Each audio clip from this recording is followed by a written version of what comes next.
ça que tu démissionnes. Finalement, je suis parti. Et, ah oui, je me suis dit, Bien, puisque M. Loisel est là, on va pouvoir commencer. Alors, quelques informations au préalable avant de débuter. D'abord, merci d'être là si nombreux ce soir pour la réception et la discussion du livre de Laurence Kahn autour de l'œuvre de Kherzedj. Merci donc d'être là, fidèle au séminaire Babylone. Je vois qu'il y a des têtes nouvelles, me semble-t-il, et puis des anciens, c'est bien que ça puisse se mixer, s'hybrider. 2-3 infos. Donc la prochaine séance, que je vous invite à ne pas rater, puisque nous recevrons ni plus ni moins qu'un personnage de roman, puisque Marcel Benabou, comme vous le savez, est un personnage de roman dans la disparition de Georges Perec, pas simplement, mais entre autres. Donc c'est bien de recevoir un personnage de roman qui, par ailleurs, est, je ne me souviens jamais de l'intitulé exact, mais secrétaire perpétuel intérimaire de l'Oulipo, quelque chose comme ça, et qui est aussi un écrivain, qui est aussi un professeur d'histoire, la Rome antique. Il connaît absolument tout sur la Rome antique, et donc il nous parlera de Pérec, bien sûr, et de l'Oulipo. Ça, c'est pour le mois prochain, probablement. Le séminaire Babylone se poursuit l'année prochaine, évidemment, avec déjà quelques invités prestigieux, et puis d'autres moins, mais qui sont encore plus surprenants que les prestigieux. Hein. Ne venez pas uniquement pour les stars, comme pour Laurence ce soir et d'autres, venez aussi pour les petits jeunes. Ils sont vraiment intrigants, intéressants. Mais bon, nous avons quand même invité pour le spectacle Julia Kristeva sur Colette. Il me semble que c'est un bon choix pour aborder le continent Colette que nous n'avons pas abordé en 30 ans d'âge, c'est quand même dommage. Il y aura probablement Lionel Nakache sur les femmes savantes de Molière. Donc nous pouvons inviter les neurologues qui pensent que, même s'il y a un soubassement biologique, l'esprit, l'activité psychique et l'inconscient, fut-il cognitif, peut rejoindre l'inconscient freudien. Bref, vous connaissez Lionel Nakache probablement, sinon allez voir sur Internet ses œuvres, et il s'était intéressé aux femmes savantes. Bon. Et puis nous avons déjà d'autres invités que j'oublie, mais si vous avez laissé votre mail à l'entrée, ou si vous nous le donnez à la sortie, nous vous enverrons le programme plus détaillé. Bon.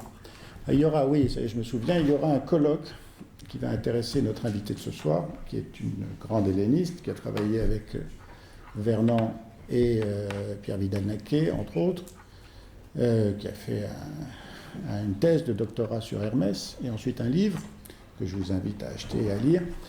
Nous avons l'idée de concocter un colloque, puisque vous savez que chaque année il y a un colloque qui s'intercale entre les soirées, et ce colloque tournera autour de Homère. L'intitulé pour l'instant, c'est « Les fils de », autour de la mythologie grecque et en compagnie de Homère.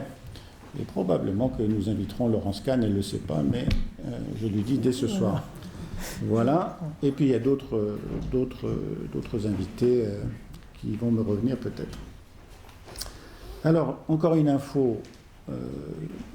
Ce séminaire a permis à un certain nombre d'auteurs de venir témoigner de leur passion pour ce qui constituait une image plus ou moins idéale, un alter ego qu'ils voulaient accompagner, si ce n'est auquel ils voulaient s'identifier. Certains passionnés ont été jusqu'à cette folie extrême d'écrire des livres sur leur auteur préféré qui lui-même leur avait proposé des livres miroirs. Donc, dans la série Les livres de la collection Babylone, après le Céline, qui a été commis par notre ami Johan Loisel, le Céline que vous pouvez trouver dans les bonnes librairies. L'éditeur m'échappe, mais bon, un Céline par Johan Loisel, après un petit Rimbaud que j'ai commis pour ma part il y a un petit moment déjà. Voici que Daniel Urville, notre ami Daniel Urville, a écrit, a commis, a sorti, il est sur les bonnes tables, d'ores et déjà un Kafka, une voix d'enfant, que je vous invite évidemment à lire très bien. Alors, notre invitée de ce soir, que je remercie pour l'amitié, le bonheur qu'elle nous fait de venir, c'est Laurence Kahn. Vous savez plus ou moins, j'imagine, qui est Laurence Kahn. C'est une grande figure de la psychanalyse française. Elle a été présidente de l'APF, autant que je puisse m'en souvenir. Elle est donc à l'APF, la société APF, Association psychanalytique française. Elle est l'auteur d'un certain nombre de livres, dont celui qui est l'objet de notre réflexion ce soir et qui est vraiment un livre d'une... Bon, on connaissait l'immense culture de Laurence Kahn, on connaissait sa pertinence, son côté tranchant, laser sur un certain nombre de choses. Ça, c'est quand même un sacré bouquin. Je crois que j'ai jamais souligné un bouquin autant que celui-là. Il témoigne d'un background, pour dire ça comme ça, psychanalytique qu'elle maîtrise absolument et qui lui permet d'avancer, de proposer des réflexions théoriques autour du nazisme en particulier que nous méconnaissions, même si elle s'appuie sur bon nombre d'auteurs.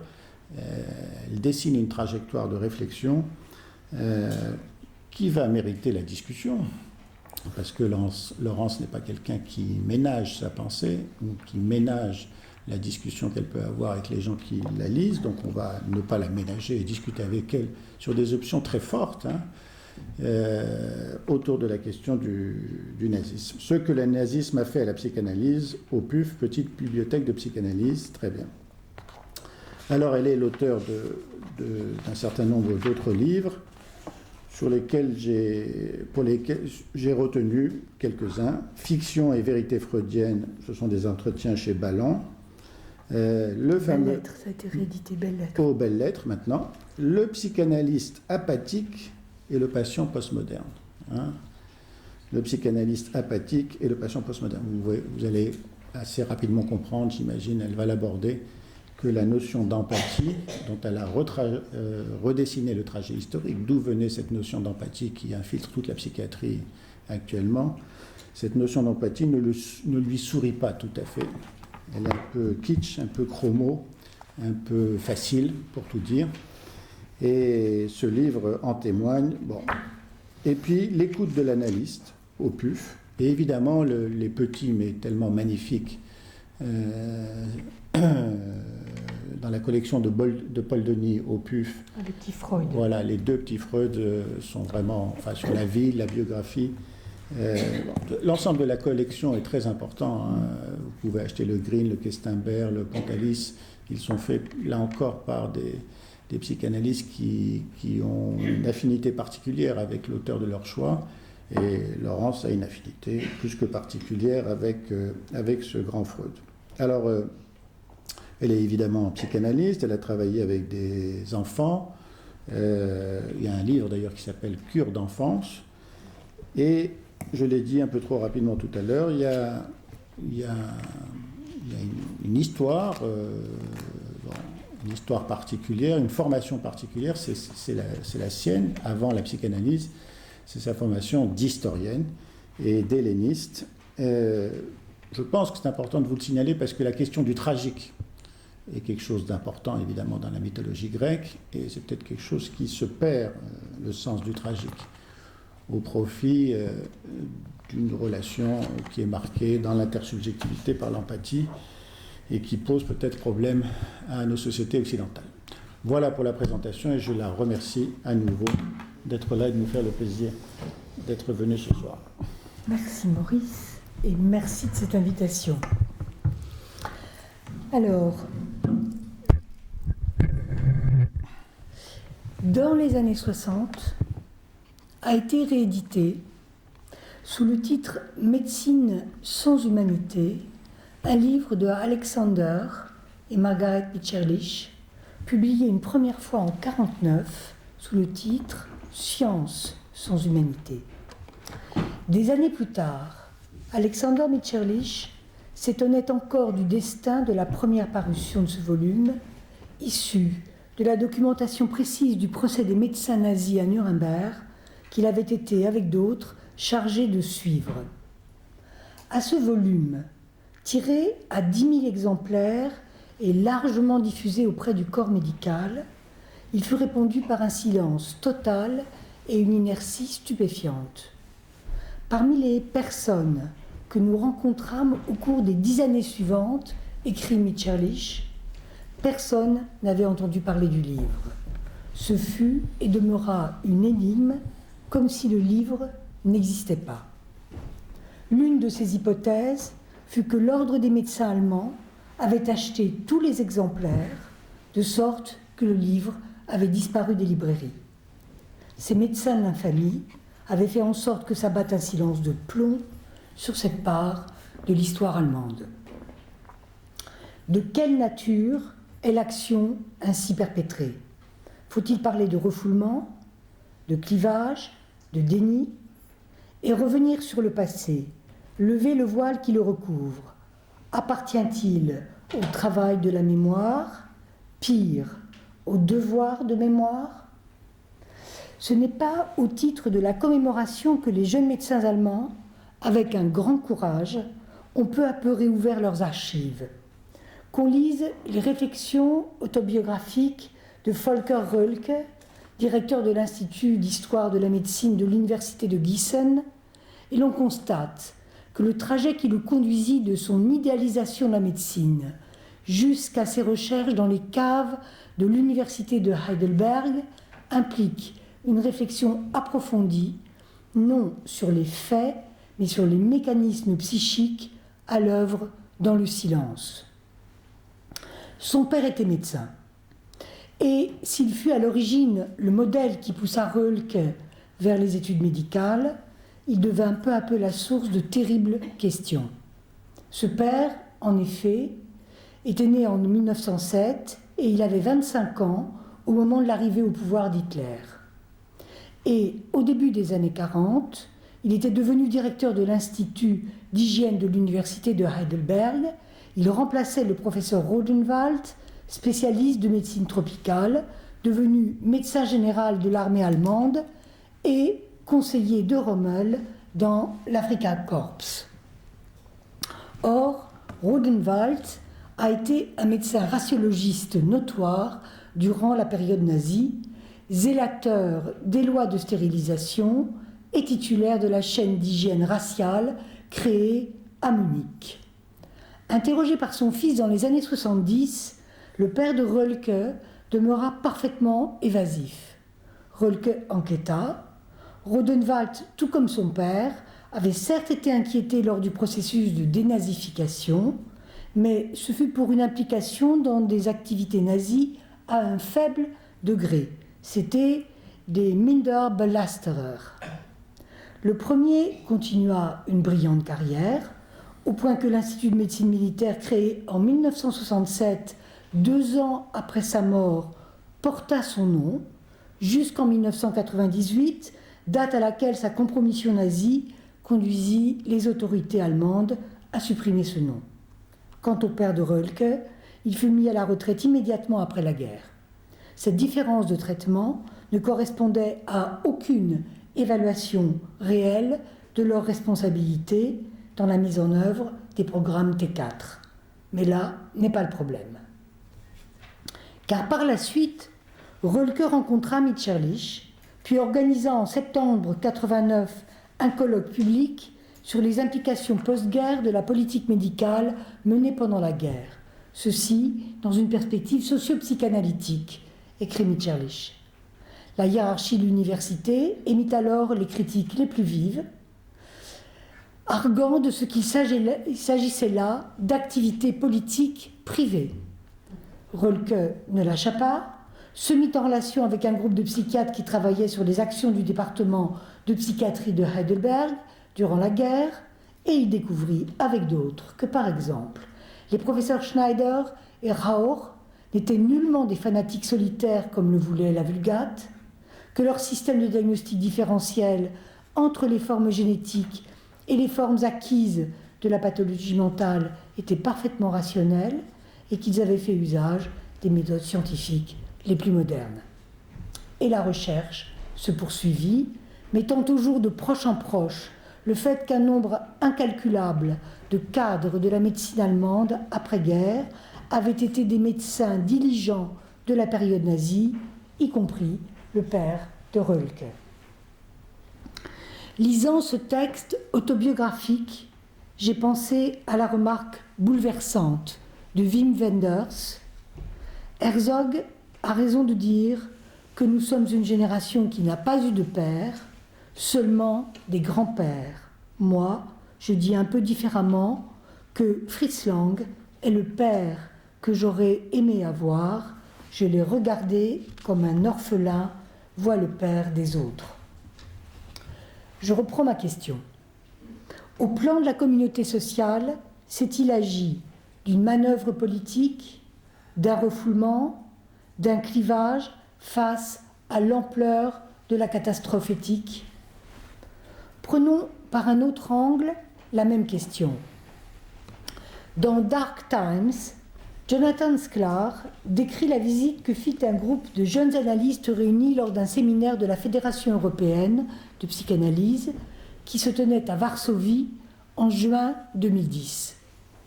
Lors de la première soirée, le groupe se dirigea vers le centre-ville. Les bâtiments, tout d'abord, les émerveillèrent jusqu'au moment où ils s'aperçurent qu'il s'agissait là d'une illusion trompeuse. Tout comme parfaitement conservés, ils étaient en fait le fruit d'un programme de reconstruction de la vieille ville, mis en œuvre entre 1945 et 1951 et qui s'acheva au milieu des années 60. Puis, à partir de 1971, fut entreprise la reconstruction du château royal. Grâce au tableau de Canaletto, les maisons médiévales furent rebâties quasi à l'identique et l'ensemble fut inscrit au patrimoine mondial de l'UNESCO en 1979, tandis que les archives du bureau de reconstruction étaient inscrites en 2011 au registre de la mémoire du monde, tant l'œuvre semblait exemplaire. Mais de quelle mémoire s'agit-il si l'on pense que ce quartier de Varsovie comprenait autrefois le ghetto qui fut rasé en 1943 lors de l'insurrection et que, dans l'année qui suivit, la lutte menée par les nazis contre la résistance polonaise en paracheva la destruction. Alors que le reste de Varsovie se transformait en ville socialiste grâce à la diligence de l'occupation russe et que sur les ruines du ghetto on bâtissait Force HLM, on présentait la reconstruction du centre historique comme la preuve de l'aptitude de la culture polonaise à surmonter les pires épreuves. Au jour de notre visite, seule une petite photo près de l'entrée du château montrait l'état des lieux en 1945 et un petit tas de briques à l'angle droit signalait à peine l'existence matérielle de ce qui avait été une mer de ruines. Partant de cette expérience, Sklar creuse la question. Dans ce processus de reconstruction complète, écrit-il, on peut lire l'équivalent sociétal et culturel de la manière dont un trauma individuel peut être totalement recouvert, supprimé et ensuite détaché de toute possibilité de compréhension, de telle sorte qu'il ne peut être vu du dehors que comme une façade. Néanmoins, Sklar hésite entre deux interprétations. D'un côté, il mène la comparaison avec un processus névrotique, quand l'individu doit refouler ce qui ne peut être connu, car un tel savoir est trop horrible pour être manifeste. De l'autre, il renvoie à la phrase de Freud, tirée de Névrose et Psychose, à propos du délire. La folie, écrit Freud, y est employée comme une pièce qu'on colle, là où, initialement, s'était produite une faille dans la relation du moi au monde extérieur. Ce à quoi Sklar ajoute, à certains égards, on pourrait dire que de la même manière, cette ville européenne, Varsovie, a collé une pièce là où, initialement, apparaissait une déchirure afin de couvrir l'absence. S'agit-il de refoulement ? S'agit-il d'une modalité délirante? S'agit-il de l'impossibilité de trouver une langue architecturale permettant de dire à la fois la mémoire et l'oubli? Ou bien sommes-nous aux prises avec ce que les Mitscherlich abordaient en 1967 dans L'impossible deuil, titre au demeurant défectueux, puisqu'en allemand il s'agit de l'incapacité de faire le deuil. Les Mitscherlich, à l'époque, s'appuyaient sur la différence élaborée par Freud entre le processus de deuil et la position mélancolique. Selon eux, plutôt que de prendre frontalement l'implication libidinale très intime et très profonde qui les avait conduits à choisir Hitler comme idéal commun, plutôt que de faire face à l'effondrement provoqué par la disparition de cet objet qui appartenait non à la sphère des liens objectaux, mais bien à celle des identifications, avec leur composante narcissique d'introjection, les Allemands préférèrent déréaliser le passé en contournant la culpabilité et la honte. C'est à ce processus que fut imputée par la suite la querelle des historiens qui fit rage en 1986 quand Nolte, dans un article intitulé « Un passé qui ne veut pas passer », présenta le national-socialisme comme le simple contre-mouvement du bolchevisme. Ce grâce à quoi il défendait la thèse selon laquelle c'était la peur des bolcheviks qui aurait conduit l'Allemagne à exercer une terreur identique contre les Juifs. Un débat très violent s'ensuivit autour de textes qui tendaient à relativiser la signification du nazisme. Comme l'a souligné Saül Friedlander dans un remarquable dossier, on peut se demander si cette opération, consistant à historiciser les capacités d'extermination, n'aboutit pas, en fin de compte, à leur expulsion de la mémoire humaine. Une question me retient ici. Comment comprendre l'absence des psychanalystes dans ces débats qui impliquèrent majoritairement des historiens et des philosophes? Et antérieurement, que firent-ils de la remarque de Jaspers, datant de 1946, sur ces hommes, des pères de famille, des citoyens, qui exerçaient consciencieusement leur métier, quel qu'il fût, et qui se mirent à assassiner avec la même conscience? Ou bien, comment les psychanalystes s'emparèrent-ils de cette réflexion de Hannah Arendt? L'Allemagne hitlérienne a démontré qu'une idéologie qui a, de manière presque volontaire, inversé le commandement « tu ne tueras point », ne se voit pas nécessairement opposer une résistance insurmontable de la part d'une conscience formée selon la tradition occidentale. Au contraire, l'idéologie nazie est fréquemment parvenue à inverser le mode de fonctionnement de cette conscience. Ou bien encore, comment les analystes traitèrent-ils le séisme dont de nombreux écrivains, Thomas Mann, Victor Klemperer, Cassirer, Adorno, etc., prennent la mesure parfois très tôt? Tout semble s'être passé, comme si le coup porté aux instituts de psychanalyse austro-allemands et l'exil ou l'assassinat des analystes juifs les avaient empêchés de se pencher sur cette déchirure non seulement de l'histoire, mais de la culture elle-même, y compris de leur propre langue analytique. Pourtant, la voie fut ouverte dans l'immédiate après-guerre, ce dont témoignent les travaux de Loewenstein et de Nathan Ackerman et Maria Oda, ou de Paul Federn, portant sur l'antisémitisme, la persécution et la propagande nazie. De même que les études présentées lors du symposium sur l'antisémitisme organisé à San Francisco en 1944.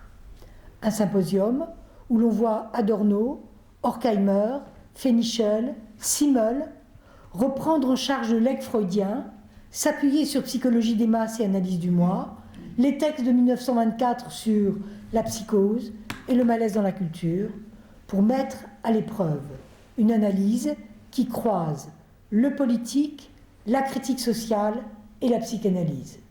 C'est ainsi qu'il s'approchait de la notion de délire de masse. Mais ensuite, ce fut un grand silence. Hormis Alexander et Margaret Mitscherlich, fondateurs du Sigmund Freud Institute à Francfort, qui s'attelèrent à la relation entre psychanalyse et faits sociopolitiques. Et lorsque, par la suite, les analystes se remirent à la tâche, ils le firent en empruntant majoritairement la voie d'entrée des survivants.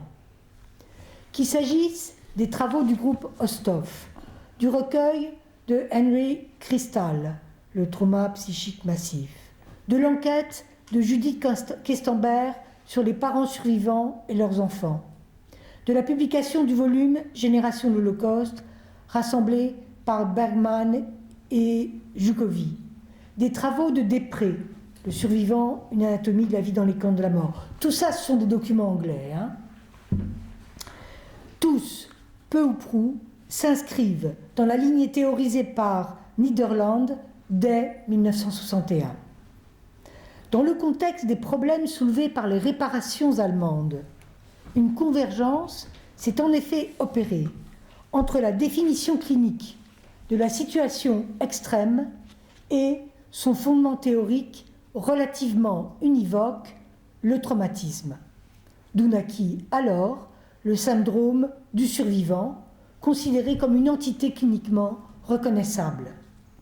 Selon Niederland, en effet, autant il était possible de faire valoir les pathologies proprement physiques des survivants, autant les pathologies psychiques, dépression involutive, asthénie générale, etc., peinaient à être reconnues, ce qui interdisait aux victimes l'accès aux réparations payées par l'Allemagne. Il était donc absolument nécessaire que les psychanalystes fassent une place à ces dommages psychiques. Leur unification conceptuelle mena à la création du groupe des victimes, centré sur la notion de trauma extrême et articulé au modèle d'un fonctionnement psychique gouverné par la survie. C'est ainsi que l'ineffable vide et la mort psychique, engendrée par l'événement, la conception de trou noir se réverbérant sous la forme d'un insondable silence, ont conduit à interpréter tout retrait, toute absence, toute lacune dans le tissu psychique des rescapés comme les marques d'une discontinuité de la personne, voire de son anéantissement. Le problème est que ceci renvoie finalement le travail psychique et la théorie qui l'étaye à une charpente assez rudimentaire. Tout d'abord, parce que le trauma semble n'avoir pas à être défini, puisqu'il est défini de l'extérieur par le savoir que nous possédons de l'événement traumatique. Du point de vue historique, évidemment. Ensuite, parce que, dans ce modèle, la déformation, les souvenirs écrans, les formations substitutives semblent avoir disparu de la vie psychique des survivants. Enfin, parce que l'irreprésentable paraît devenir le paradigme d'un vécu qui ne peut être vécu, expérience irréversible, non métaphorisable, cumulative et transmissible aux enfants, avec pour séquelles la fragmentation interne et la désintégration des représentations. Il est en outre remarquable que la catégorie des rescapés se modifie au fil des études. De ceux-ci à leurs enfants, des combattants du ghetto de Varsovie aux évadés qui se sont réfugiés dans les forêts polonaises ou lituaniennes, elle en vient à regrouper de manière assez indifférenciée ceux qui ont résisté à l'anéantissement dans le camp lui-même et les enfants qui ont survécu, cachés, par exemple, dans le sud de la France. Comment comprendre que se soit développée une théorisation si restreinte du modèle traumatique, alors que Freud, dans Au-delà du principe de plaisir, explicitait le fait que la conception psychanalytique de la névrose traumatique ne se confond pas avec la forme la plus grossière de la théorie du choc. Il définissait alors comme traumatique une somme d'excitation venue de l'extérieur, si puissante qu'elle franchit le bouclier de par-excitation et met en branle toutes les mesures défensives, lesquelles se révèlent néanmoins insuffisantes, moyennant quoi le principe de plaisir est momentanément mis hors d'action. Mais le trauma ne peut être réduit au phénomène d'invasion. Il correspond, soulignait Freud, au contre-investissement considérable qui se mobilise dans le voisinage du point d'effraction. Contre-investissement au profit duquel tous les autres systèmes psychiques s'appauvrissent, ce qui entraîne une paralysie ou une diminution du reste de l'activité psychique. Certes, on peut concevoir que le modèle d'une mort psychique, appuyé sur une théorie simplifiée du traumatisme extrême, était guidé par la refondation de la sphère privée après le déferlement de l'extermination. Mais on est bien obligé d'admettre que cette théorisation, car c'en est une, semble ignorer que les survivants disposaient malgré tout d'un appareil psychique suffisamment opérant pour réussir à survivre, et même à vivre. Ils se marièrent ou se remarièrent, ils eurent des enfants, ils s'engagèrent, ils contribuèrent avec sérieux, détermination et dignité à de grandes causes, pensons simplement à Simone Veil, mais surtout, ils dirent tous, Simone Veil, Primo Levi, Robert Antelme, etc., que si silence il y eut, il fut d'abord et avant tout celui commandé par la société qui les accueillit à leur retour. Et Kertész dit la même chose. Antelme décrit cela remarquablement en mai 1948, quand il glose le pharisaïsme de l'oubli et du silence. Je le cite. « Ce n'était pas la vraie vie. Oubliez. La vision que vous avez maintenant des choses est fausse. C'était un faux temps. Oubliez. Oubliez non seulement l'horreur, le mal. Chassez non seulement les souvenirs. Chassez ce que vous croyez être des vérités. C'était un temps entre parenthèses. » Et Antelme poursuit. « Il apparaît maintenant que nous sommes laissés porter par l'illusion que la société ne pourrait pas assimiler, puis digérer aisément le phénomène. Or, les phénomènes, grêle, cataclysme naturel, à quoi seuls certains veulent à tout prix assimiler les camps, c'est bien ce que la société digère le plus facilement. Refoulement, clivage, digestion, la liste psychopathologique s'allonge. En tout cas, c'est bien contre une telle digestion que s'insurge Adorno. Contre la digestion de la psychanalyse en général, considérée comme une variante du sport, ce qui est le destin qui lui a été réservé aux États-Unis. Mais également contre la digestion du fait nazi en Allemagne. Aux alentours des années 60-65, c'est-à-dire à l'époque des procès Bauer, une question hante en effet la pensée allemande, celle du surmontement du passé. Cette question, Adorno l'a posée dès 1959 dans « Que signifie repenser le passé ?» Le philosophe soupçonnait que la culpabilité, édulcorée par la massification de la parole, peut participer à un langage échangeable sur les devoirs de mémoire. Il suspectait, dans la formulation même de ce surmontement, un slogan destiné à lisser la façade d'un héritage prétendument dépassé. Or, selon lui, ce passé était aussi actuel qu'actif. Les expressions édulcorées, la prévalence constamment donnée à un présent réaliste, le fait que, lors de la défaite, je le cite, il n'y eut pas même cette panique qui, selon psychologie des masses, s'installe chaque fois que se brisent les processus d'identification collective, tout cela indiquait à ses yeux combien le narcissisme collectif des Allemands, détérioré par l'effondrement du nazisme, n'attendait que d'être reconstitué. Ce à quoi œuvrait le miracle économique promu par ce peuple travailleur, c'est donc sur un passé psychosocialement insurmonté que l'adaptation à la réalité, la résistance obstinée à la psychanalyse, le refus catégorique de la réflexion critique qu'elle propose cherchait, selon lui, à tirer un trait. Je voudrais un petit peu de moins ici.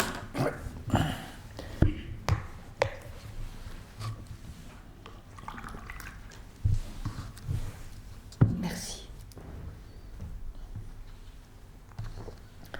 De même, dans Éduquer après Auschwitz, Adorno reprend à Freud la pensée que la civilisation engendre l'anticivilisation et ne cesse de la renforcer. Ceci devant être mis justement en corrélation avec Auschwitz. La référence d'Adorno à Freud n'a ici rien de vague. Si toute sociologie qui veut comprendre l'incompréhensible, c'est-à-dire l'entrée au pas de charge de l'humanité dans l'inhumanité, ne peut se passer de la sociologie freudienne, c'est que, pour lui, la psychanalyse est la seule à faire sérieusement des recherches sur les conditions subjectives de l'irrationalité objective. Adorno se ressaisit de psychologie des masses et de malaise dans la culture. D'un côté, la culture est d'un intérêt universel, elle garantit la possible communauté sociale, mais de l'autre, elle suppose sublimation et renoncement pulsionnel, ce qui alimente la haine d'un ça qui sait quel marché de dupes la transaction sublimatoire représente, de sorte que chaque individu est virtuellement un ennemi de la culture. Précise Freud, qui fait remarquer que la charge du surmoi est ici ambiguë au-delà de l'impératif du refoulement. Cette charge est en effet au carrefour de l'économie du jeu pulsionnel individuel et de la formation des identifications réciproques qui cimentent le groupe. Si dès la chambre des enfants, la jalousie peut se transmuer en solidarité, si le narcissisme individuel cesse d'être l'argument de la haine de l'autre, c'est que via l'identification à une même figure, les positions narcissiques se métamorphosent, transformant l'hostilité contre le rival en relation d'alliance. Au plan de la collectivité, la culture participe de cette alliance. À ceci près que le Führer obtient justement la capitulation totale de la volonté propre, lorsque tous ensemble, les hommes se conduisent comme s'ils étaient de formes similaires. Ce sont les termes de Freud. Pour qu'une telle désappropriation soit concevable et tolérable, il faut supposer que la formidable extension du narcissisme, octroyée par l'appartenance à la multitude et à sa puissance, paie de retour la restriction individuelle ainsi exigée de chacun. Autrement dit, Eros fait peut-être son œuvre dans la création de ses plus grandes unités, mais l'œuvre a un revers, ce qu'Adorno développe en 1951 dans la théorie freudienne et le modèle de la propagande fasciste. Mais voilà, Adorno n'était pas psychanalyste. Il faut bien l'admettre, tout s'est passé comme si, en réhabilitant le trauma dans une préséance justifiée par la réalité matérielle des événements, les psychanalystes avaient nourri l'espoir de se délivrer de l'impact de la Shoah sur la désorientation infligée non seulement à la culture, mais aussi à leur propre champ.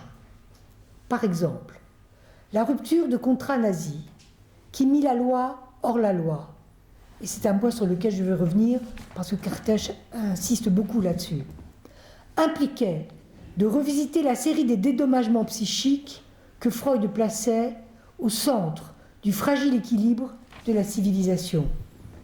Ces dédommagements, au plan individuel, sont nécessaires quand s'impose le renoncement aux investissements d'objets infantiles. Et de fait, ils sont noués aux satisfactions offertes par le groupe social. Mais il faut à cela une condition, que la communauté ignore qu'elle dédommage l'individu pour une restriction qu'elle-même impose et qui la fonde. Illusion et dédommagement ont donc à charge de faire coexister dans une même méprise l'intérêt du groupe et l'intérêt de l'individu, lesquels sont en fait parfaitement antagonistes. Et néanmoins, ils se soutiennent l'un et l'autre du même socle judiciaire de la conscience. Les commandements énoncés par la loi exercent une contrainte qui tire son efficience du tribunal intérieur qu'est le surmoi. Pourquoi un quasi-silence sur ces processus lorsque la Shoah est abordée par les psychanalystes? Ceci est d'autant plus étonnant qu'entre 1928 et 1938, les textes portant sur psychanalyse et Weltanschauung se multiplient sous la plume des analystes allemands et autrichiens qui, à cette date, sont directement confrontés à la montée et au triomphe du nazisme. Entre arguments scientifiques et questions éthiques, entre détournement de la langue allemande et purification de la psychanalyse, entre marxisme et Institut Göring, entre Mein Kampf et dictature de la raison, on voit peu à peu émerger les prémices de l'ego-psychology. Cette réflexion tente de faire face à la distorsion de la réalité et à l'entrée en force, sans médiation, de la nature dans le champ politique. Or, à la même date, on voit la Weltanschauung scientifique devenir subrepticement l'argument de la défense des valeurs, de l'ordre nouveau et de la libération des forces vives sous la plume des psychothérapeutes nazis. C'est dans ce contexte que Hartmann avance l'adaptation du moi à la réalité, cherchant à élaborer une théorie de la vie psychique où la préséance du moi, ses facultés de juger le réel, sa relative autonomie libidinale permettrait de lutter contre la psychose de masse.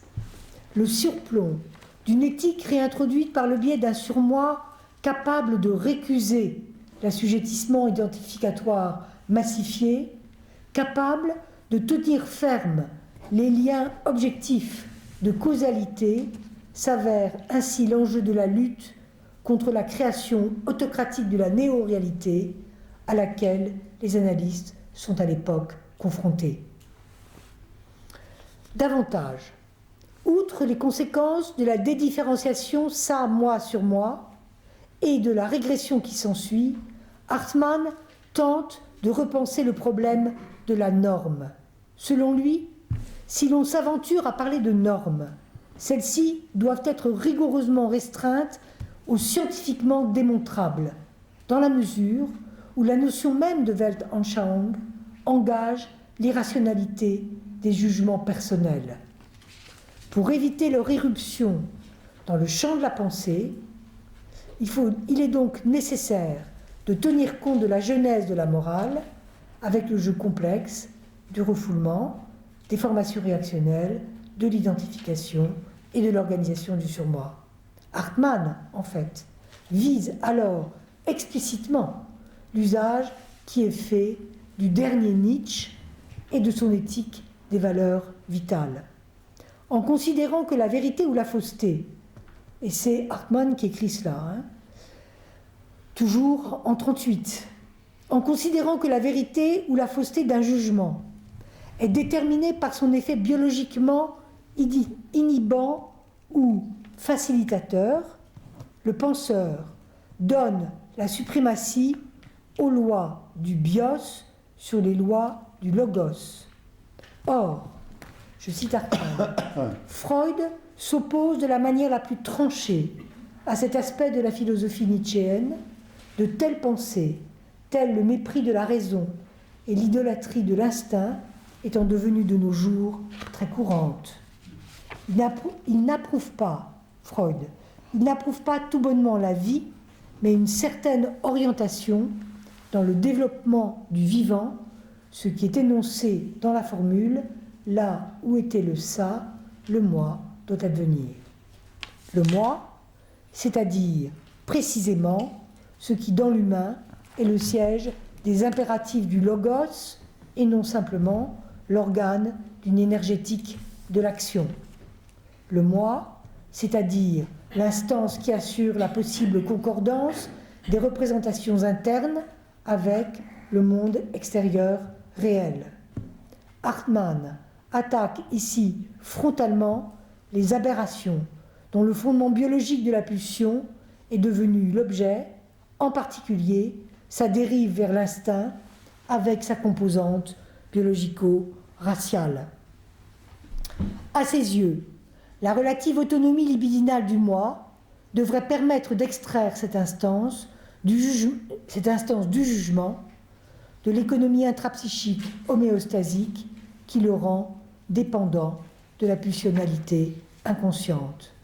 Une telle indépendance lui donnerait les moyens de lutter contre la puissante attraction du fantasme et de la réalisation hallucinatoire et de combattre l'ascendant de l'idéal et ses bénéfices narcissiques.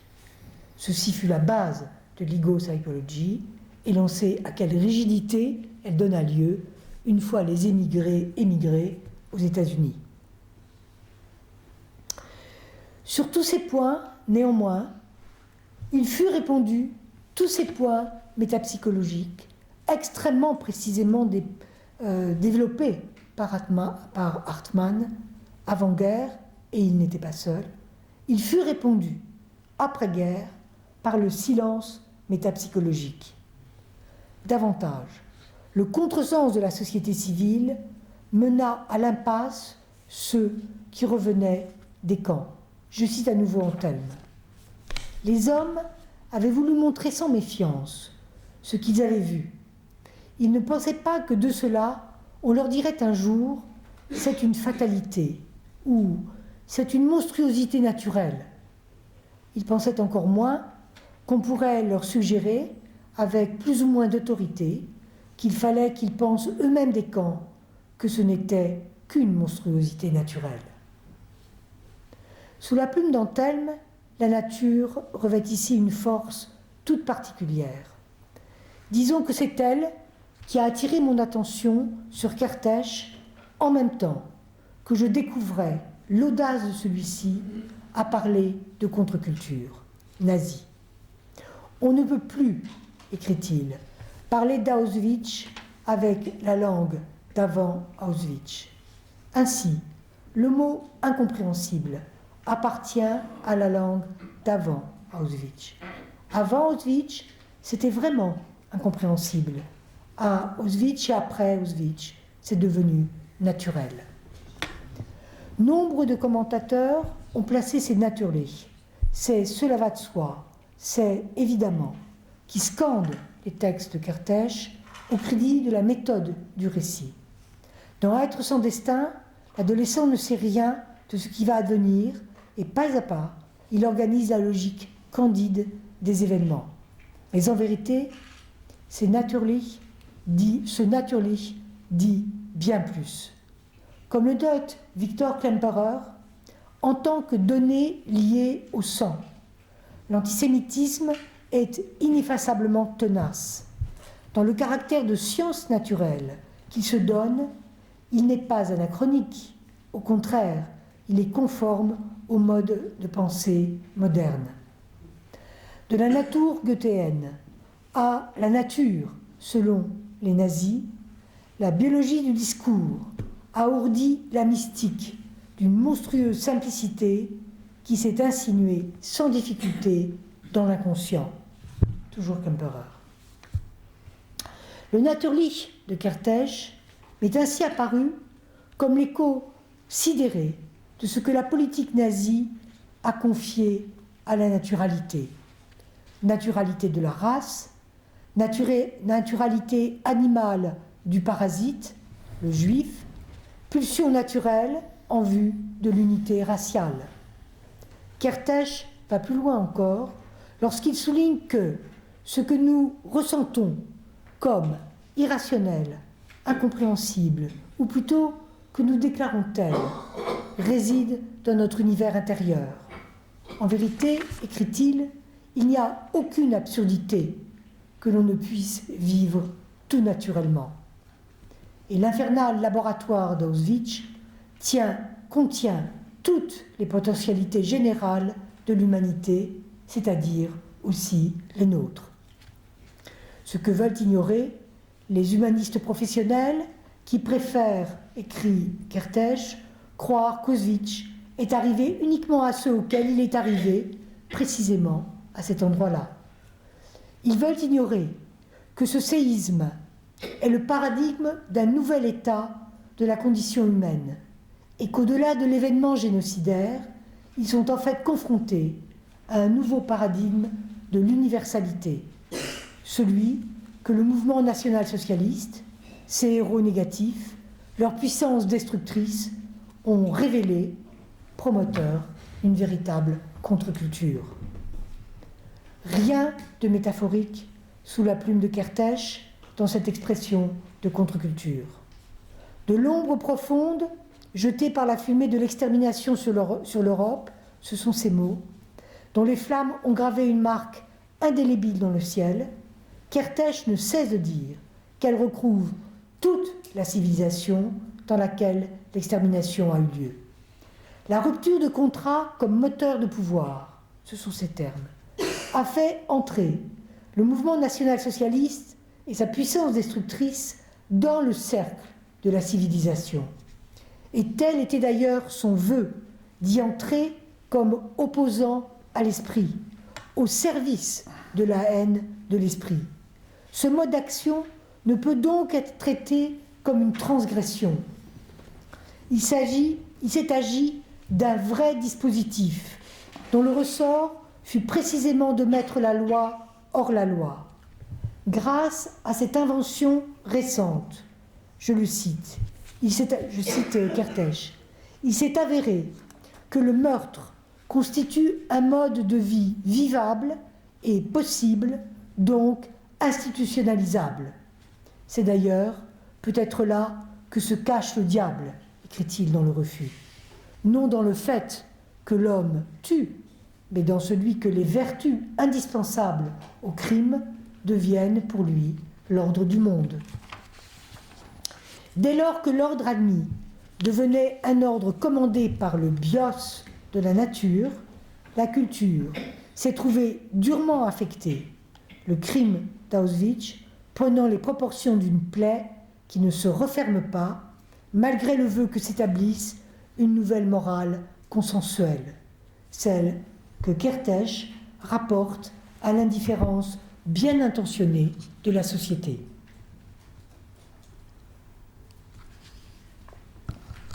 Non, vraiment, rien de métaphorique sous la plume de Kertész dans cette expression de contre-culture, si l'on considère que le nazisme a placé le crime et la haine au rang des ciments de la communauté.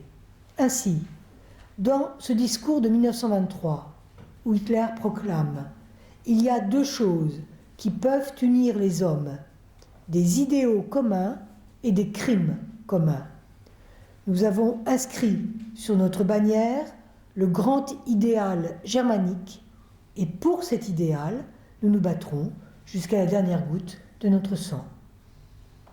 Et dans cet autre discours de 1926, où il déclare qu'il faut se défaire de l'idée qu'on peut satisfaire les masses avec des concepts idéologiques, car leur seul sentiment stable est la haine. Or, très précisément, la révolution juridique effectuée par l'État hitlérien a permis de créer des lois autorisant l'usage de la violence criminelle nécessaire à la réalisation de tels idéaux en les intégrant dans le droit. Autrement dit, elle a permis d'ajuster le droit allemand, le BIOS et les fours crématoires. Telle fut sa géniale invention, l'institutionnalisation vivable du meurtre industrialisé. Et je reviendrai sur le génie. Certes, il s'agit d'une théorie rénovée du droit, qui récuse la conceptualisation abstraite nécessaire à l'ordre juridique, lequel doit en principe s'appuyer sur la rigoureuse neutralité du rapport de la loi à son objet. Cette neutralité est au fondement même de la norme, qui tend l'universalisation, car c'est elle qui permet de s'élever au-dessus des cas singuliers et du jugement de valeur subjectif. Cela implique donc que la loi soit dégagée de tout attendu politique, a fortiori lorsque ceux-ci prétendent s'adosser à des références naturelles. Or, tout à l'inverse d'une telle abstraction des catégories juridiques, le renversement de toutes les valeurs opérées par le droit nazi a commencé par effacer le dualisme entre être et devoir être, c'est-à-dire entre l'ordre de la vie et l'ordre de la norme. La loi nazie s'est faite le porte-parole d'une normalité intime fondée sur les bonnes mœurs.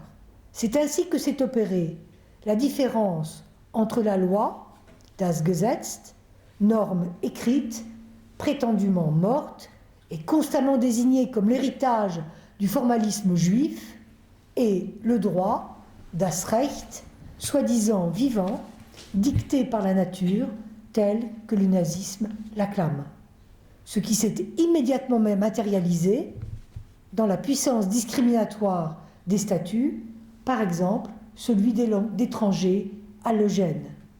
Le fondement naturel de l'ordre légitimait son objectivité avec pour vocation hygiéniste d'éliminer les poux et les parasites de la société.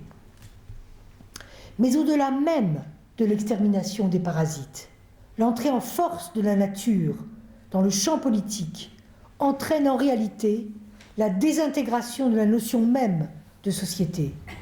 C'est bel et bien ce à quoi sont en premier lieu confrontés les psychanalystes.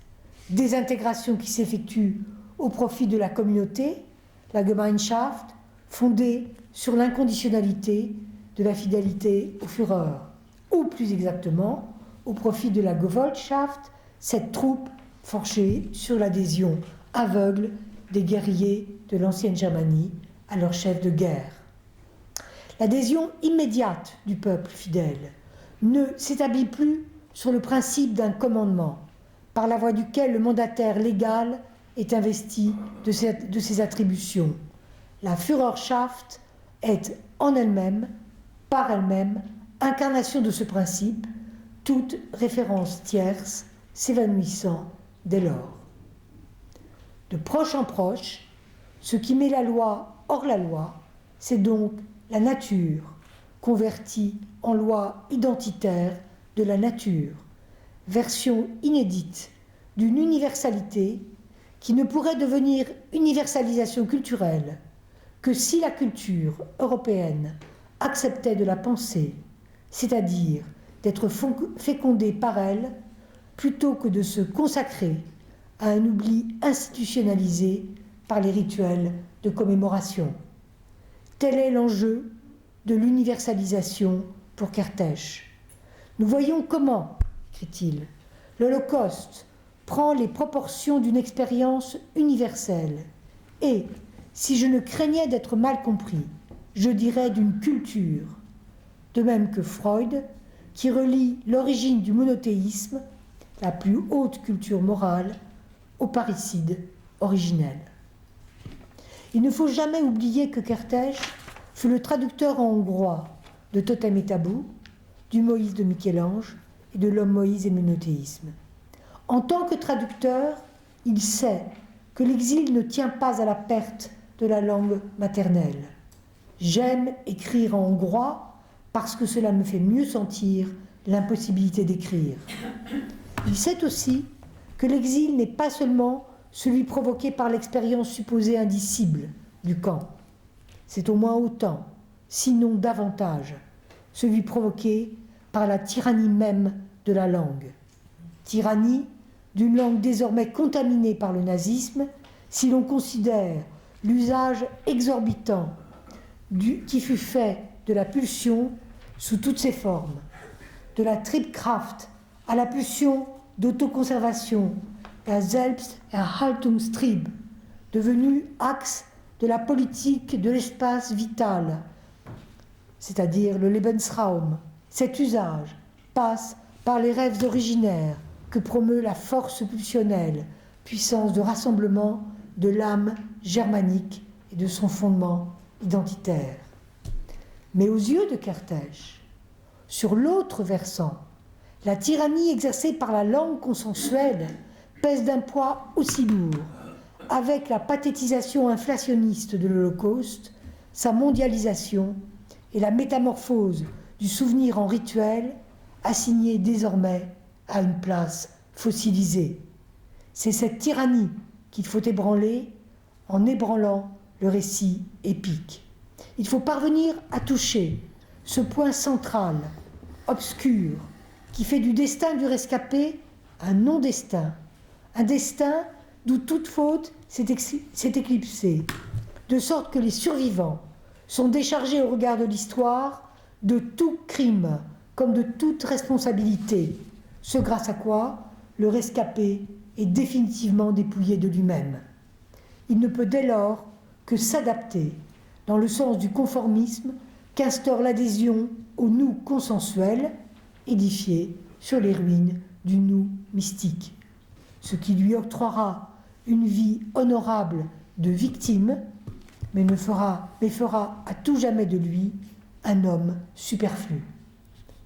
Que peut l'art, demande Kertész dans Journal de galère, puisque le type d'homme qu'il n'a jamais cessé de représenter, l'homme tragique, n'existe plus.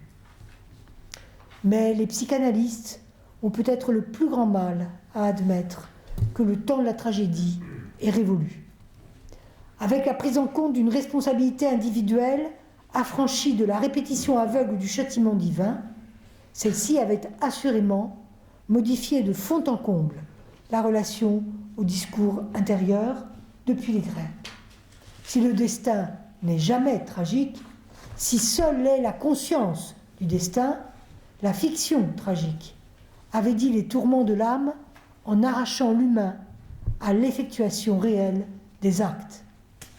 Freud, dans Totem et Tabou, dans Malaise et encore dans L'homme Moïse, suit ce fil de la conscience de culpabilité, de sa source dans la première ambivalence des sentiments, puis de son développement avec l'élargissement de la communauté au-delà de sa première forme familiale. Et il le suit encore quand il engage le rôle du grand homme, quand il envisage le rôle du grand homme auquel, dans Psychologie des masses, il incombe le rôle du surmoi. Et il est évidemment question de Moïse. C'est à cette rupture consommée par le nazisme, que Kertész rend témoignage. Le projet de Kertész, lorsqu'il évoque sa langue atonale, est très précisément de prendre à revers ce qui s'est substitué à l'effondrement de la tragédie, la pseudo-morale d'un pathos bien partagé. Les conventions linguistiques qui assignent sa place aux survivants, ce nouveau type d'homme de l'histoire européenne, ces mots, victime, persécuté, épreuve, douleur, atrocité, impensable, irreprésentable, loin de lui offrir un lieu, au contraire, l'isole. En vérité, le temps de la tragédie est révolu, comme est révolu, selon Kertész, le temps de Goethe et de Dichtung und Wahrheit. Et l'absence de destin n'est pas une perte individuelle, c'est une condition de masse. Les propos qu'adresse Kertész à Moser dans Le XXe siècle est une machine à liquidité permanente ne laissent aucun doute. À l'époque goethéenne, l'inspiration venait de l'admiration. Aujourd'hui, le héros négatif de Être son destin, écrasé par le temps fixe, permet seul de donner forme à cette négativité culturelle. Ailleurs, Kertész ajoutera qu'Être sans destin est un roman de formation à l'envers. À l'envers, comme l'est le journal du tortionnaire Berg dans Le Refus, où le sarcasme et la parodie de Goethe sont à leur comble. Moi, le bourreau, dit Berg, est le livre d'une vie, la véritable histoire d'une vie, résolue de manière exemplaire. Certes, le débutant qu'il est a été confronté à des exemples grandioses plus éclairés, comme les modèles fascinants de l'époque des Lumières. Et Kertész, faisant parler Berg, poursuit. Vous pouvez hocher la tête avec réprobation à l'évocation de ces exemples sublimes. Quand cet homme capable de surmonter son destin va se présenter devant le tribunal avec 30 000 morts sur la conscience. Mais ayez au moins pour ce phénomène l'admiration qu'il mérite. Et ne vous gaussez pas de la référence littéraire. Certes, vous préférez considérer Berg comme un être totalement étranger à votre nature, mais êtes-vous sûr, pour autant, que votre nature s'apparente à celle de ce gentleman à l'âme sensible, doté d'une vive imagination qui s'est rendu célèbre par son talent et son innocence? Kertész fait là directement allusion à Goethe. À l'orée du refus, les premières lignes de Poésie et vérité étaient citées sans référence. Je suis venu au monde le 28 août 1749, à midi, avec les 12 coups de l'horloge, à Francfort-sur-le-Main. La constellation était propice. Instant propice, dans un ordre cosmique qui faisait du grand créateur un héros mythique descendant sur Terre. Mais le héros mythique a laissé la place à la liquidation de l'épopée. Le cercle des citoyens assemblés, inventé par la démocratie grecque, est devenu le lieu d'un jeu singulier, le poker concentrationnaire, auquel se livrent quelques opposants réunis clandestinement un soir de Saint-Sylvestre. C'est un jeu très simple, avec des règles très simples, écrit Kertész dans Liquidation. Les joueurs s'assiedent autour d'une table et chacun dit où il a été, le nom de l'endroit, rien d'autre. La valeur des jetons est définie sur cette base. Être le gagnant au jeu des noms propres pour gagner quoi? Peu importe, puisque le système de valeur des points repose sur l'échangeabilité de l'inéchangeable, le nom imbattable d'Auschwitz. Kertész, en fait, n'a cessé de brosser le tableau anti-goéthéen du meurtre culturel de masse. Et c'est à lui que je donne la parole pour conclure. La première loi hongroise anti-juive, appelée Numerus Clausus, était au zénith de ma constellation avant d'être remplacée par les suivantes. Tous les signes de la terre, je ne sais rien des signes du ciel, témoignaient du caractère superflu, voire déraisonnable de ma naissance. De surcroît, j'étais arrivée comme un fardeau pour mes parents, ils s'apprêtaient à divorcer. Pensionnaire de l'internat privé où ils m'avaient placé, élève de cette école, petit citoyen de l'État. Avant les leçons, je récitais cette prière. Je crois en un seul Dieu, je crois en une seule patrie, je crois en la résurrection de la Hongrie. Je lisais sur le mur la légende de la carte aux frontières rouge sang. Petite Hongrie n'est pas un pays, grande Hongrie, c'est le paradis. J'adonnais aux leçons de latin, navigare necesse est, vivere non est necesse. J'apprenais aux cours de religion, Shema Israël, Adonai Eloheinu, Adonai Ebod. On prenait possession de ma conscience, elle était cernée de toutes parts. On m'éduquait, avec des paroles aimables ou avec des avertissements sévères, tout doucement, j'étais amenée à maturité pour être supprimée. Je vous remercie.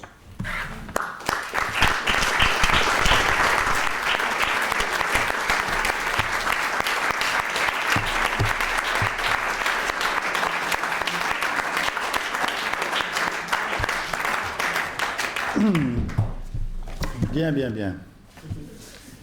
Alors, j'imagine que vous avez compris que pour discuter un texte aussi dense, je vais avoir besoin de vous. Et que donc vous n'allez pas hésiter très rapidement à m'épauler. Et après que j'ai pu exprimer 2-3 questions, 2-3 interrogations. Vous allez prendre la parole pour discuter, commenter ce que Laurence vient de nous dire. Il y a tellement de choses, donc je vais, moi, essayer de rester sur les points de discussion.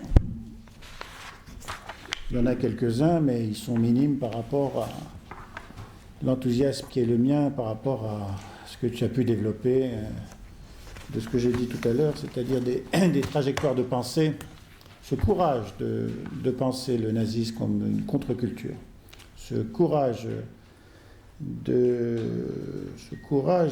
peut-être d'accompagner les patients au-delà de la mise sous vide d'un certain nombre de choses pour accéder avec eux à leur mode interne, descendre avec eux dans le puits, dans le trou, et remonter avec eux. Ce courage, c'est témérité, parce que c'est évidemment pas sans danger, qui te permet de développer un certain nombre d'hypothèses, d'idées théoriques très impressionnantes. Donc, il y a plein de choses qui m'enthousiasment. Je veux rester, moi, sur la disputation, sur la dispute, la discussion sur 2-3 choses.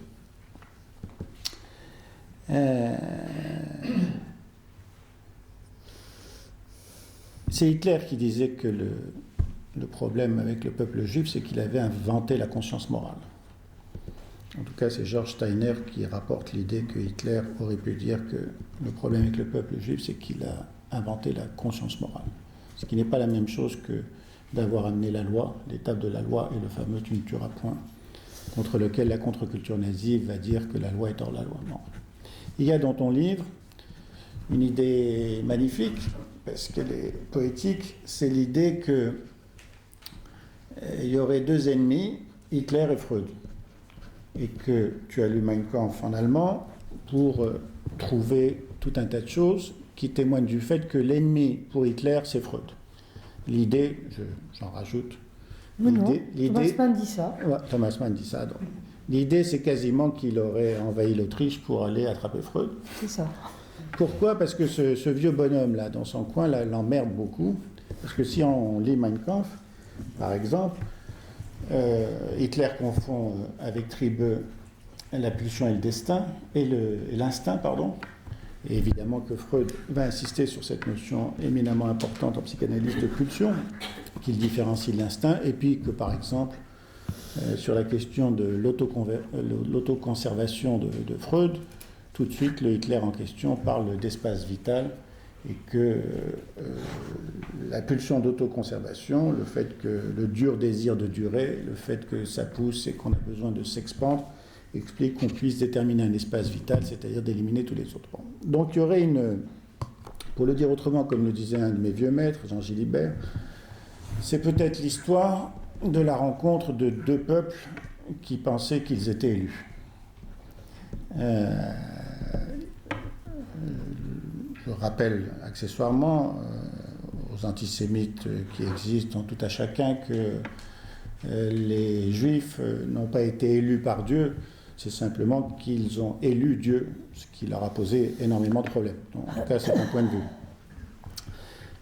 Et il se trouve que chez les Allemands aussi, Gott, ça reste un point d'importance, un point de référence. Donc évidemment, 2 peuples qui se revendiquent comme étant élus ne peuvent que se rencontrer et s'opposer sur des points que tu as soulignés, la question de l'un qui amène la loi, un cadre, un formalisme même, le formalisme juif qui s'oppose à la revendication pulsionnelle ou la décharge pulsionnelle sans aucun point d'arrêt du nazisme. Et puis cette question, alors moi tu l'as pas dit, mais cette question centrale enfin pour moi que à Auschwitz, je ne sais plus qui disait ça, tu vas me le rappeler, mais à Auschwitz il n'y a pas de pourquoi. Merci. Je pense que la psychanalyse, c'est de ne pas rester sur le comment et d'essayer... Caïn Varron ? Pourquoi il n'y a pas de pourquoi ? Il n'y a pas de pourquoi. C'est Autel ? Non, c'est Primo Levi. C'est Primo Levi, c'est Caïn Varron, oui, absolument, dont se sert Lanzmann. Voilà, qu'importe. Il n'y a pas de pourquoi Auschwitz. En effet, tu subis ça, tu as fait ça et tu as ça. Alors que tu as fait ça, tu devrais subir ça. Tu n'as pas subi ça, tout est bon. Et que la psychanalyse m'a toujours semblé être cette science juive, entre guillemets bien sûr, telle que l'évoquait le nazisme, qui s'interroge sur le pourquoi, creuse le pourquoi, et ne s'arrête pas simplement au comment. Et puis la troisième chose qui les différencie, c'est cette idée de la glorification de la masse dans le nazisme, tandis que dans le judaïsme, la question de l'individualité, de la possibilité de rencontre d'individualité, de différences qui permettent un métissage, une hybridation, des identifications croisées, enfin bref, que ça puisse fleurir de toutes parts et pas simplement que ça soit compact, homogène, consanguin, incestueux, etc. Bon. Même si l'un flirte avec l'autre. Bref, ces deux peuples qui s'opposent se rencontrent, s'opposent.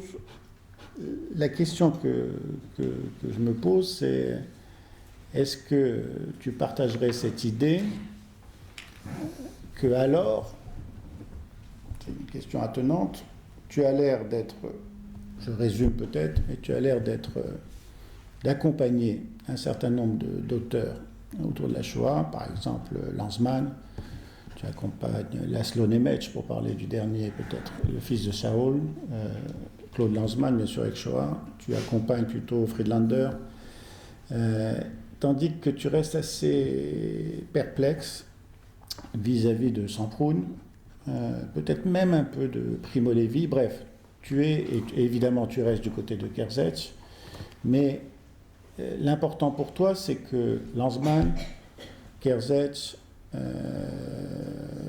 par rapport aux autres, n'ont jamais abdiqué cette possibilité de combattre ce frère ennemi, y compris avec ses armes, de ne pas verser dans un certain pathos, un certain kitsch. Bon, tu combats évidemment Spielberg et son kitsch absolu, cette façon de sacraliser d'une certaine manière. On pourrait penser que c'est une désacralisation, mais c'est une sacralisation. Enfin, tu combats ceux qui pourraient enterrer d'une manière ou d'une autre, y compris avec de bonnes intentions, la question de cette rencontre, de cette opposition entre ces deux peuples, et tu restes, me semble-t-il, avec Lanzmann, avec Friedlander, avec Kertész, dans une position active. Je pense même que ta façon de lire le texte, ou d'en parler, ou d'écrire, ce tempérament, cette intensité, j'ai connu un peu Lanzmann, mais très peu, j'ai pas entendu Kertész, mais il y a quelque chose de cette intensité. Bref, pour le dire simplement, j'essaie de répondre avec la même densité pulsionnelle que l'attaque. D'accord ?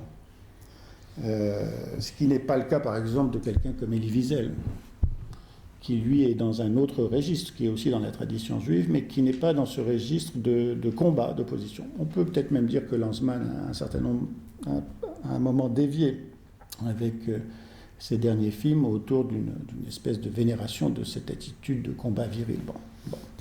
Donc, c'est ma première question. Ma deuxième question, tu as l'air d'évoquer, à juste titre, me semble-t-il, le danger de la commémoration.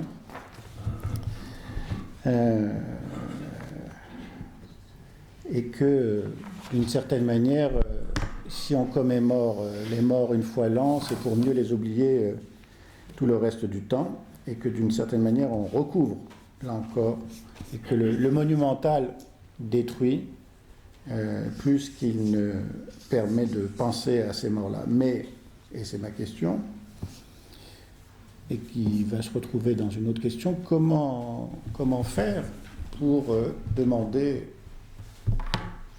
à un certain nombre de gens d'avoir la possibilité, que certains ont et d'autres pas, de vivre avec les morts? Comment faire pour leur demander de ne pas faire un travail, peut-être pas d'effacement, mais d'oubli, de mise à distance, ce à quoi sert la commémoration? Ça sert à oublier beaucoup plus qu'à se rappeler. Ce monumental, un jour, une fois l'an, permet le reste du temps peut-être de s'apaiser par rapport à ça. Or, je parle en général, je ne sais pas pour ce qui te concerne, mais pour certains, j'en connais, qui sont en permanence habités par les nappes du passé qui les accompagnent, par les morts qui les suivent, et c'est pas forcément... Bon. J'ai connu par exemple quelqu'un qui a des hautes fonctions dans la santé en France, qui, je me souviens d'avoir été invité chez elle, et avant de nous recevoir à manger, j'entends dans le couloir, elle était au téléphone, et elle disait à son père, non papa, c'est pas possible, cette année je ne peux pas aller à Auschwitz, je peux pas y aller tous les jours. Bref, comment tenir ce que tu as l'air de vouloir tenir, une ligne de force qui est une certaine manière de rester avec les morts et de continuer à expliquer ce qui serait l'ineffable, l'indicible, l'incompréhensible. Est-ce que c'est possible pour tout le monde? Bon, j'en viens à ce qui est peut-être ma question principale, parce que je pense que ce que tu dis a une actualité brûlante, pas simplement pour ce qui est de la question géopolitique, mais pour ce qui est de la question de la cure et tes développements sur le trauma.